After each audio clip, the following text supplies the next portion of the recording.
chers amis de Café Évangile, après avoir lavé les pieds de ses disciples, Jésus parle ainsi. Moi, je sais quels sont ceux que j'ai choisis, mais il faut que s'accomplisse l'écriture. Celui qui mange le pain avec moi m'a frappé du talon. Je vous dis ces choses dès maintenant avant qu'elles n'arrivent. Ainsi, lorsqu'elles arriveront, vous croirez que moi je suis. Chers amis, l'avènement de Jésus-Christ dans le monde des hommes vient rompre avec les schémas préétablis que nous avions sur le sens de qui est Dieu. Beaucoup de gens ont une idée de Dieu comme dans les mythologies grecques et dans la religion des philosophies où on pense que Dieu c'est quelqu'un qui ne se préoccupe pas des hommes, qui est un Dieu éloigné, qui quand il vient aux hommes c'est pour jouer et amuser avec eux, un Dieu qui est indifférent de ce que vivent les hommes et qui n'a aucune préoccupation pour leur sort. C'est comme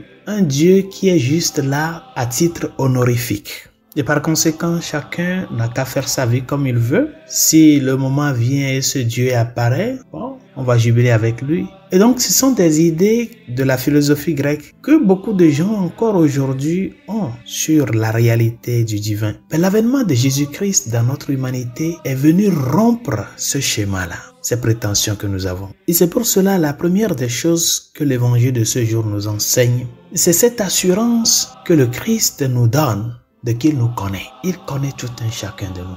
Le Seigneur te connaît, il te connaît jusqu'au très fond de toi. Ce que tant de gens qui vivent autour de toi ne savent pas, Dieu lui le sait. Il nous connaît. Il connaît nos faiblesses, il connaît nos chutes, il connaît nos promesses non accomplies, il sait tout. Il connaît aussi nos capacités, nos joies, nos talents. Dieu te donne l'assurance de que il te connaît. Ma fille, mon fils, je sais qui tu es.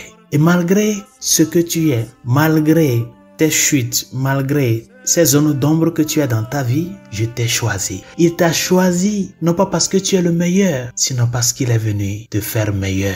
Parce qu'il est venu t'élever, parce qu'il est venu te manifester le tréfonds de l'amour. C'est pour cela, je voudrais inviter à tant de gens qui, des fois, ils se créent des idées. Non, moi, je ne vais plus à la messe parce que ça fait longtemps. Je ne me suis plus approché, je ne sais pas comment le Seigneur va penser de moi. Non, moi je ne me confesse plus parce que ça fait longtemps. Et puis de deux, je ne fais que répéter les mêmes péchés. J'ai plus envie de m'approcher parce que je ne vois aucun changement. Et ces arguments, ils sont pleins. Les gens qui les formulent de nos jours pour s'excuser de recevoir ce Dieu-là qui frappe à la porte de leur cœur. Chers amis, le Seigneur te dit en ce jour, moi je sais quels sont ceux que j'ai choisis. Moi je sais qui tu es et pourtant je t'ai choisi. Tes péchés ne me fraient pas. Tes faiblesses ne m'éloignent pas de toi parce que je suis venu te donner la force. Pourquoi alors tes péchés vont m'effrayer? Tes faiblesses vont m'éloigner de toi. C'est plutôt toi qui prétends que ta condition n'est pas la meilleure pour t'approcher. Mais moi je te dis aujourd'hui, je te connais. C'est cette assurance que le Seigneur vient nous donner aujourd'hui, afin que dans l'humilité, mais aussi dans la foi, nous puissions nous approcher, nous laisser transformer par lui. L'unique chose qu'il nous demande, c'est de l'ouvrir la porte, c'est de le recevoir. Peu importe ton état, peu importe la situation que tu traverses, laisse le Seigneur entrer dans ta vie. Même si tu t'es tombé 1000 fois, reviens à lui avec le cœur contrit, avec cette espérance et avec cette foi de que, étant Dieu, et ce Dieu qui s'est préoccupé pour toi, en se faisant homme, il est disposé à ressusciter ces joies-là qui sont mortes en toi, ces allégresses-là qui sont mortes en toi, à transformer ce corps-là qui est ridé par le péché, à le rajeunir avec sa présence. Ne ferme pas la porte au Christ. Il te connaît et pourtant il t'a choisi. Et la deuxième des choses, c'est que cette assurance qu'il nous donne, de qu'il nous connaît tout un chacun de nous, cette assurance-là est le fruit de qu'il est Dieu. Et c'est pour cela qu'il a dit, je vous dis ces choses-là avant qu'elles n'arrivent. Ainsi lorsqu'elles arriveront, vous croirez que moi je suis. Vous croirez que moi je suis Dieu, que je le sais tout, je le connais tout. Et figurez-vous, le Seigneur n'a pas dit, quand elles arriveront ces choses, vous vous rappellerez ou bien vous saurez. Il dit, vous croirez.